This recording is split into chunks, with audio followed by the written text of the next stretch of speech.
Hello friends, তো আজকে জগদ্ধাত্রীর আগামী পর্বে আপনারা দেখতে পাবেন স্বয়ম্ভুকে ডক্টর বলতে লাগে, হয় বাচ্চা নয় মা, যে কোনো একজনকেই আপনাকে বাঁচাতে হবে। যা শুনে স্বয়ম্ভু কী বলবে নিজেই ভেবে পায় না। পাশে শুয়ে সব শুনছে জগদ্ধাত্রী। এদিকে ডক্টর আরও বলতে থাকে, হয়তোবা এমনও হতে পারে বাচ্চা এবং মা দুজনের কাউকেই বাঁচানো যাবে না।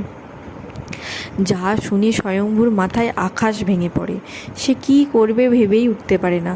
অন্যদিকে জগদ্ধাত্রী বেডে শুয়ে শুয়েই স্বয়ম্ভুকে সান্ত্বনা দিতে থাকে। স্বয়ম্ভু, কিচ্ছু হবে না, আবারও সব কিছু ঠিক হয়ে যাবে আগের মতন। তো কেমন লাগলো এই আগামী পর্ব আপনাদের অবশ্যই জানাতে ভুলবেন না কমেন্ট সেকশানে। আর নতুন নতুন সিরিয়ালে নতুন নতুন এপিসোড নিয়ে আবারও হাজির হব পরের ভিডিও। ততক্ষণ চ্যানেলটিকে অবশ্যই সাবস্ক্রাইব করে রাখবেন, পাশে থাকবেন। Thank you.